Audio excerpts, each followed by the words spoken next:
বিশ্বনবী বলেন, হে আমার উম্মতেরা, নামাজ, রোজা, দান, দেখেন নামাজ, রোজা, দানের চেয়েও বড় কোনো শ্রেষ্ঠ ইবাদতের কথা আমি কি তোমাদের বলবো না?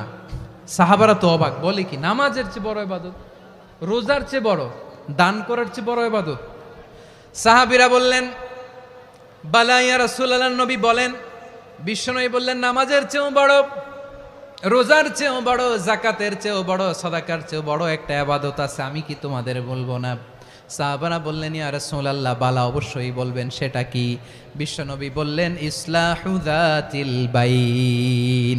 দুইজন যখন ঝগড়া লেগেছে, তোমার দুই ভাই যখন ঝগড়া লেগেছে, এই দুইজনের মধ্যে বিরোধ মিটিয়ে মীমাংসা করে দেয়া হচ্ছে সবচাইতে সেরা কাজ। দুইজন ঝগড়া লাগছে, ইসলাহু যাতিল বাইন, দুইজনের মধ্যে মিলিয়ে দেয়া, এটা নামাজ, রোজা, সাদাকার চেয়ে বেশি সওয়াব। সুবহানাল্লাহ, এত আস্তে, হ্যাঁ? ওয়াত্তাকুল্লাহ ওয়া আসলিহু যাতা বাইনিকুম, সূরা আনফাল। আল্লাহ বলেন, আল্লাহরে ভয় করো, ঝগড়া লাগলে মজা নিও না, ওয়াত্তাকুল্লাহ, আল্লাহরে ভয় করো, ফাসলিহু যাতা বাইনিকুম, মিলিয়ে দিও। তাহলে আমরা মিলায়ে দিব, রাজি আছেন তো? তাহলে আমরা এক উম্মাহ, এক উৎস থেকে এসেছি, এক দেহ, এক প্রাণ, আমাদের সম্পর্ক বড় মজবুত, সীসাঢালা প্রাচীরের মতো, কেউ টলাতে পারে না, কেউ ভাঙতে পারে না, ঠিক কিনা? আবার আমাদের সম্পর্ক হলো ভাই ভাই, আমরা ঐক্যবদ্ধ থাকার জন্য দুনিয়ায় এসেছি। কেমন করে ঐক্যবদ্ধ থাকতে হয় দুনিয়াবাসীর শেখানোর জন্য এসেছি। আল্লাহ বলেন, ও নবী, শুধু মুসলমানের মধ্যেই ঐক্য গড়লে হবে না, প্রয়োজনে ইহুদি নাসারাদের সাথে ঐক্য গড়ে তোলো। কথা শুনতেছেন? প্রয়োজনে আহলে কিতাবদের সাথে ঐক্যবদ্ধ হওয়ার আদেশ দিয়েছে কে? সবাই বলতে হবে, আওয়াজ করে বলেন। আহলে কিতাব, ইহুদি নাসারাদের সাথেও প্রয়োজনে ঐক্যবদ্ধ হওয়ার ঘোষণা দিয়েছে কে? বিশ্বনবী মক্কা থেকে মদিনায় হিজরত করতে গেছেন,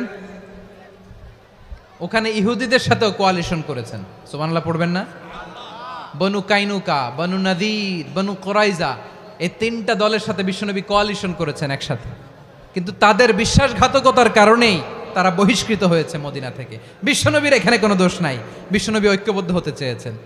আল্লাহ তাআলা নবীরে বললেন, নবী তুমি তাদেরকে বলো, ও আহলে কিতাবের ভাইয়েরা, ইহুদি নাসারারা, এসো এসো এসো, আমরা এমন একটা বিশ্বাসের প্রশ্নে একত্রিত হই, যে বিশ্বাস তোমাদের নবীরাও প্রচার করেছে, যে বিশ্বাস আমিও প্রচার করি, যে বিশ্বাসের কথা তোমাদের পবিত্র ধর্মগ্রন্থগুলোতে রয়েছে, আবার যে বিশ্বাসের কথা আমার কোরআনের মধ্যেও রয়েছে, আসলে ওই কথায় আমরা একত্রিত হই। সুবহানাল্লাহ। তাহলে ভিন্ন ধর্মী তাদের সাথে যখন আমরা ঐক্য করব, কিসের উপর ঐক্য? একটা কমন ফেইথ, একটা মৌলিক বিশ্বাসের উপর ঐক্য। আল্লাহ তাআলা বলছেন, কুল ইয়া আহলাল কিতাবি তাআলাউ ইলা কালিমাতিন সাওয়াইম বাইনানা ওয়া বাইনাকুম আল্লা না'বুদা ইল্লাল্লাহ ওয়া লা নুশরিকা বিহি শাইআ ولا يتخذ بعضنا بعضا أربابا من دون الله فإن تولوا فقولوا اشهدوا بأننا مسلمون। পড়েন আল্লাহু আকবার। রব্বুল আলামিন বিশ্বনবীকে ডেকে বললেন, নবী তোমার প্রতিবেশী ইহুদিদেরকে ডেকে বলো, তাআলাউ ইলা কালিমাতিন সাওয়াইম বাইনানা ওয়া বাইনাকুম, ও ইহুদিরা, আসো এক টেবিলে বসি, আসো এমন একটা কথার উপরে আমরা সবাই একমত হয়ে যাই, যেই কথা তোমরাও মানো আমরাও মানি, সেটা হচ্ছে আল্লাহ ছাড়া আমরা কারো ইবাদত করব না, আমরা সবাই মিলে ইবাদত করি একজনের, তিনি কে? আল্লাহ ছাড়া কারো ইবাদত চলবে না, আল্লাহর সাথে আমরা শরীক করব না, আল্লাহ ছাড়া নিজেরা নিজেদেরকে রব হিসেবে মানব না। এই তিনটা বিষয়ে যদি একমত হও, চলো আমরা একসাথে বসি, আমরা ঐক্যবদ্ধ হই। পড়েন সুবহানাল্লাহ। তাহলে দেখেন, ঐক্য কি শুধু মুসলমানদের মধ্যে না, প্রয়োজনে অন্য ধর্মের সাথেও ঐক্যবদ্ধ হতে হয়। যদি পরিস্থিতি কখনো এমনও হয় শিরকের আড্ডাখানা, আপনি ঐক্য প্রতিষ্ঠার জন্য, ঐক্য রক্ষার জন্য তাও শুধু তাওহীদের দাওয়াত দিবেন, ওইখানে আক্রমণ করবেন না, এটা কোরআনের নীতি। কথা বুঝতে পেরেছেন? সামনে শিরকের কি কথা কয় না, শিরকের কি আড্ডাখানা, আখড়া, কিন্তু ঐক্য বজায় রাখার জন্য, গৃহযুদ্ধ এড়ানোর জন্য আপনি শুধু এটা যে শিরক এটা হারাম, এটা থেকে তোমরা বেঁচে থাকো, শুধু দাওয়াত দিবেন, আপনি আক্রমণ করবেন না, এটা কোরআনের বিধান। সুবহানাল্লাহ কইবেন না? মূসা আলাইহিস সালাম আল্লাহর সাথে সরাসরি কথা বলতেন, ওয়াকাল্লামাল্লাহু মূসা তাকলিমা। সুবহানাল্লাহ পড়েন, আওয়াজ তুলে সবাই বলেন সুবহানাল্লাহ। এখন বনি ইসরাইল হচ্ছে পৃথিবীর সবচেয়ে গোয়ার জাতি। তারা বলে, মূসা তুমি যে আল্লাহর সাথে কথা বলো আমরা তো দেখি না, তুমি যে কথা বলো আমরা তো শুনি না, তো কি করতে হবে? বনি ইসরাইল বলে, আমাদের মধ্য থেকে 70 জন নিয়ে যাইতে হবে তুর পাহাড়ে, ওরা আয়সা যদি কয় হয় আমরা শুনছি তাহলে বিশ্বাস করব। কত বড় ডাকাত দেখছেন বনি ইসরাইল। এদের চেয়ে গোয়ার জাতি নাই, এত গোয়ার তুমি করেছে মুসা আলাইহিস সালামের সাথে। তুমি যে আল্লাহর সাথে কথা বলে আমরা তো দেখি, কি করব? 70 জন আমাদের বন্ধু বান্ধব যে যদি দেখে, তারা বললে ওকে আস, 70 জন আস। 70 জন নিয়ে গেল। মুসা আলাইহিস সালাম হারুন আলাইহিস সালামকে খেলাফা দিয়ে গেলেন, আল্লাহ ওনাকে নবী বানালেন। মুসা আলাইহিস সালাম বললেন, হারুন খবরদার, বনি ইসরাইলের মধ্যে তাওহীদের বাণী প্রচার করবা, ঐক্য ধরে রাখবা, বিচ্ছিন্ন হতে দিবা না। চলে গেছে। এইদিকে বনি ইসরাইলের এক দুষ্ট লোক ছিল, নাম সামিরি। কি নাম? সামিরি। সে সবাইরে বলল, তোমাদের স্বর্ণগুলো ফালাও। স্বর্ণগুলো ফেললো, বনি ইসরাইলের স্বর্ণগুলোকে গলিয়ে সে একটা গরুর বাচ্চা বানালো, গোবৎস। কিসের বাচ্চা? দেখেন গরুর পূজা কিভাবে শুরু হয় পৃথিবীতে প্রথম, গোবৎস পূজা, গরুর বাচ্চার পূজা কিভাবে। সে স্বর্ণ গলি গরুর বাচ্চা করে, জিব্রাইল আলাইহিস সালাম যে জমিনে এসেছিলেন, ওই ফেরেশতার পায়ের নিচের একটু মাটি সে বুদ্ধি করে প্যাকেটে রেখে দিছিল। সে গরুর বাচ্চা বানায় স্বর্ণ দিয়ে গলিয়ে ওই মাটি এটার মধ্যে ঢুকাই দিছে ভেলকি দেওয়ার জন্য। স্বর্ণ দিয়ে বানানো গোবৎস গরুর বাচ্চার গায়ে যখন সেই মাটি ছুঁড়ে দেয়া হলো, এখন বাছুরের ভেতর থেকে ভ্যাঁ ভ্যাঁ আওয়াজ আসতেছে। কি আসতেছে? সবাই তো অবাক। সামিরি বলে, আরে তোমরা যে 70 জন দিয়ে মুসা আলাইহিস সালামরে পাঠাইছো, ওইদিকে এত ঘুরতেছে, আল্লাহরে খুঁজে পায় না, আল্লাহ তো এটার ভিতরে ঢুকছে। নাউজুবিল্লাহ বলবেন না? তোমরা যে 70 জন দিয়ে পাঠাইলা, 70 জন নিয়ে মুসা আলাইহিস সালাম খালি ঘুরতেছে, আল্লাহরে পায় না। পাবে কেমনে? আল্লাহ তো, নাউজুবিল্লাহ, এটার ভিতরে সেজদা দাও। এই সেজদা দিয়ে গেল। আল্লাহর নবী হারুন আলাইহিস সালাম বললেন, খবরদার, এটা সুস্পষ্ট শিরক। আল্লাহ সব গুনাহ মাফ করে, শিরকের গুনাহ মাফ করে না, খবরদার তোমরা থামো। কে শোনে কার কথা? হারুন আলাইহিস সালাম বললেন, খবরদার, এই শিরকি কাজে তোমরা সংযুক্ত হয়ো না। তোমাদেরকে কি মনে নাই আমার ভাই মুসা আলাইহিস সালাম কি বলছে? আল্লাহ শিরক মাফ করে না, খবরদার শিরক করো না, আল্লাহরে ভয় করো। হারুন আলাইহিস সালাম তাদেরকে বুঝালেন, শিরক করো না, আল্লাহরে ভয় করো। শুধু এতটুকুই তিনি বুঝালেন, দাওয়াতি কাজ পালন করলেন, কিন্তু প্রতিরোধ করেন নাই, সশস্ত্র সংগ্রামে লিপ্ত হন নাই, বাধা দেন নাই, কারণ গৃহযুদ্ধ বেঁধে যেতে পারে। উনি ভাবলেন, আমি যদি আমার বাহিনী নিয়ে দাওয়াত দেওয়ার সাথে সাথে প্রতিরোধ করি, আক্রমণ করি, ওরাও আমারে আক্রমণ করবে, ব্লাডশিড হবে, রক্তপাত, এমন অবস্থা হবে বনি ইসরায়েলের মধ্যে যেটা হয়তো আমার ভাই মুসাও কন্ট্রোল করতে পারবে না। সুবহানাল্লাহ কইবেন না? এক একজন নবীকে আল্লাহ তাআলা কি ইন্টেলেক্ট দিয়ে পাঠিয়েছেন। তিনি ভাবলেন, আমি দাওয়াতি কাজটাই করি, এটা যে হারাম এটা থেকে শুধু বারণ করি, কিন্তু প্রতিরোধ না করি। আমি যদি ঐক্য ধরে রাখতে পারি, বাকিটা আমার ভাই সামলে নেবে। সুবহানাল্লাহ। হারুন আলাইহিস সালাম প্রতিরোধ করলেন না, বনি ইসরায়েলের মধ্যে গৃহযুদ্ধ বেঁধে যাওয়ার আশঙ্কায় প্রতিরোধ করলেন না, আক্রমণ করলেন না, শুধু দাওয়াত দিলেন। ইন দ্য মিন টাইম মুসা আলাইহিস সালাম আল্লাহর সাথে কথা বলে যখন ফিরে আসলেন, দেখলেন বনি ইসরায়েলের অধিকাংশ লোক মুশরিক হয়ে গেছে, মুশরিক হয়ে গেছে। মুসা আলাইহিস সালাম রেগে গেলেন। রেগে প্রথমে বনি ইসরায়েলদেরকে অ্যাটাক না করে ভাইয়ের দাড়ি ধরলেন। হারুন আলাইহিস সালামের দাড়ি আর চুল, মেজাজি নবী ছিলেন। হারুন, তুমি কি করলা? তোমারে কি দায়িত্ব দিয়ে গেলাম, তুমি কি করলা? তুমি থাকতে বনি ইসরায়েল কেমন করে শিরকের কাজে নিমজ্জিত হয়ে যায়? সাইয়েদনা হারুন আলাইহিস সালাম বললেন, ইন্নী, কোরআন সাক্ষী, কোরআন থেকে কোট করছি, ইন্নী খাশিতু আন তাকুলা ফাররাকতা বাইনা বনি ইসরাঈলা ওয়া লাম তারকুব কওলি। ও আমার ভাই, আমার দাড়ি ধরবেন না, আমার মারবেন না। আমি ভয় করেছি, আমি ভয় পেয়েছি, না জানি আপনি বলেন তুমি কেন খাশিতু আন তাকুলা ফাররাকতা বাইনা বনি ইসরাঈল, আপনি এসে আমারে যদি বলেন তুমি কেন ঐক্য ধরে রাখলে না, কেন মারামারি হলো, কেন রক্তপাত হলো? তোমার কি এই দায়িত্ব আমি দিয়েছিলাম? আমার কথার দিকে কি তুমি ভ্রুক্ষেপ করো নাই? আমি যে বলছি তাওহীদের বাণী প্রচার করবা আর ঐক্য ধরে রাখবা, আমার কথা কি শোনো নাই? আপনি আমারে ধমকাবেন, এই জন্য আমি প্রতিরোধ করি নাই, আক্রমণ করি নাই, গৃহযুদ্ধ আটকানোর জন্য কিন্তু আমি দাওয়াত দিয়েছি। সুবহানাল্লাহ পড়েন।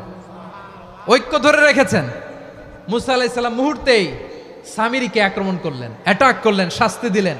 মুহূর্তেই ওই গোবৎস গরুর বাছুরকে ভেঙে চুড়ে মেসাকার করে সাগরের মধ্যে ভাসিয়ে দিলেন। পুরো বনি ইসরায়েলকে আবার তাওহীদের উপর প্রতিষ্ঠিত করলেন। পড়েন সুবহানাল্লাহ।